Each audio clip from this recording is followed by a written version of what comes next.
वर्णिवेशरमणीय दर्शनं मन्दहासरुचिराननाम्बुजं पूजितं सुरनरोत्तमैर्मुदा धर्मनन्दनमहं विचिन्तये। असतो मा खड्गमय तमसो मा ज्योतिर्गमय मृत्युर्मा अमृतं गमय। ओम शांति शांति शांति।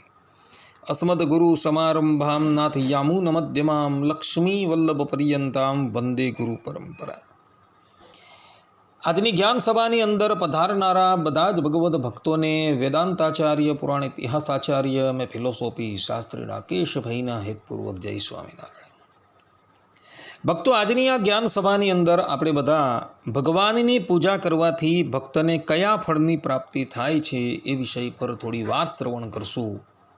તો બધા જ શ્રોતાગણો આ પ્રવચન એકાગ્ર મને કરીને શ્રવણ કરે। સર્વપ્રથમ પૂજા શબ્દનો અર્થ શું થાય એના પર વિચાર કરીએ તો પૂજા શબ્દનો અર્થ કરતાં સંસ્કૃત વ્યાકરણ કોશકારો કહે છે કે પૂજા એટલે આરાધના। પંચરાત્ર શાસ્ત્રમાં ભગવાનના 5 રૂપોનું વર્ણન કરવામાં આવેલું છે। પરરૂપ જે ભગવત ધામની અંદર બિરાજમાન છે, વ્યુહરૂપ, વિભવરૂપ એટલે કે અવતાર રૂપ, અંતર્યામી રૂપ અને અર્ચારૂપ।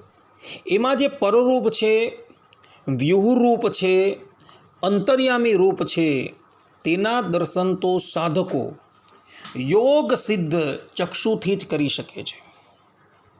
અવતાર રૂપો કિંચિત કાળ માટે ધરાતલ પર આવે છે અને સાધકો પોતાના ચર્મ ચક્ષુથી એના દર્શન કરી શકે છે, પરંતુ એ પણ પોતાનું કાર્ય પૂર્ણ કરી પોતાના મૂળ રૂપની અંદર લીન થઈ જાય છે। એટલે સાધકો માટે ચર્મચક્ષુથી દર્શન કરવા યોગ્ય એક જ રૂપ રહે છે અને એ રૂપ છે અર્ચારૂપ। શાસ્ત્રોની અંદર ભગવાનના અર્ચા રૂપ અર્થાત કે અર્ચા અવતારની પૂજા કરવાનું ઘણું મહાત્મય બતલાવવામાં આવેલું છે। જેમ કે વિષ્ણુ ધર્મ 103મા અધ્યાયના 16 અને 29મા શ્લોકની અંદર કહ્યું છે કે સુરૂપામ પ્રતિમામ વિષ્ણુ પ્રસન્ન વદને ક્ષણામ કૃત્વા આત્મનઃ પ્રીતિકરીમ સુવર્ણ રજતાદિભિ તસ્યામ બ્રહ્મ સમારોપ્ય મનસા તન્મયો ભવેત તામર્ચયેત્તામ પ્રણમેત્તામ યજત્તામ વિચિંતયેત વિશત્યપાસ તદોષસ્તુ તામેવ બ્રહ્મરૂપિણીમ। અર્થાત કે શ્રી વિષ્ણુની મૂર્તિ સુંદર કરાવી, મુખ અને નેત્ર પ્રસન્ન હોવા જોઈએ। સુવર્ણ આદિ ધાતુઓમાંથી મૂર્તિ ભક્તના મનમાં હેત ઉપજે એવી કરવી, પછી તેમાં બ્રહ્મભાવનો અર્થાત કે ભગવાનના ભાવનો આરોપ કરી મનથી તન્મય થવું, તે મૂર્તિ જ પૂજે, પ્રણામ કરે અને તેનું ધ્યાન ધરે।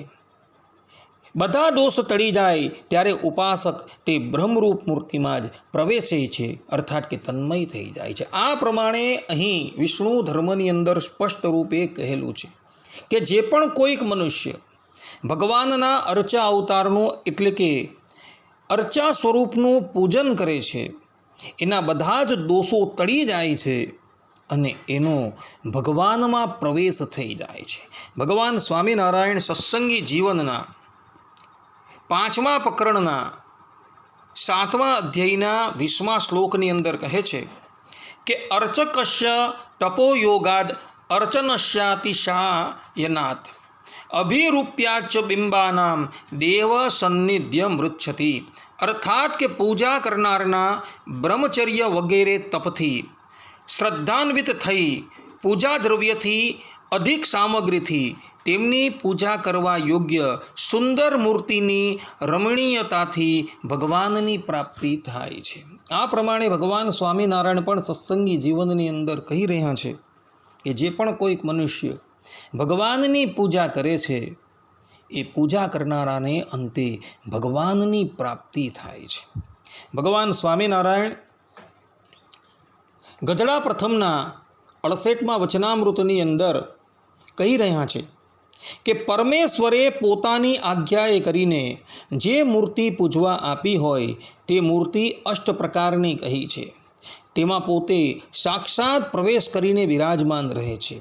તે મૂર્તિને જે ભગવાનનો ભક્ત પૂજતો હોય ત્યારે જેમ પ્રત્યક્ષ ભગવાન બિરાજમાન હોય અને તેની મર્યાદા રાખે તેમ તે મૂર્તિની પણ રાખવી જોઈએ. આ પ્રમાણે ભગવાન સ્વામિનારાયણ પણ સ્પષ્ટ રૂપે કહી રહ્યા છે કે અર્ચા સ્વરૂપની અંદર ભગવાન સાક્ષાત પ્રવેશીને રહેલા હોય છે. એટલે જ્યારે સાધક અર્ચા સ્વરૂપનું પૂજન કરે ત્યારે એણે મનોમન એવું જ વિચારવાનું છે કે પરબ્રહ્મ પરમાત્મા સાક્ષાત મારી સન્મુખ બિરાજમાન છે.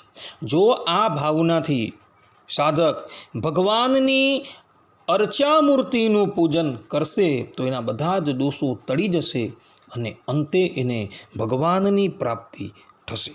માટે ભક્તો, ભગવાન શ્રી હરિએ જે પ્રમાણે અહીં કહેલું છે એ પ્રમાણે તમને પણ આચાર્ય શ્રી અર્ચા સ્વરૂપ પૂજવા માટે આપે ત્યારે મનોમન તમે પણ એવી ભાવના કરજો કે પરબ્રહ્મ પરમાત્મા એક રૂપે મારી સન્મુખ બિરાજમાન છે. અને એ ભાવથી જો તમે એ મૂર્તિનું પૂજન કરશો ને તો તમારા બધા જ દોષો ટળી જશે અને અંતે તમને પણ સાક્ષાત ભગવાનની પ્રાપ્તિ થશે. આ પ્રમાણે ભક્તો શાસ્ત્રોમાં ભગવાનની પૂજાનું ઘણું મહાત્મય વર્ણવવામાં આવેલું છે.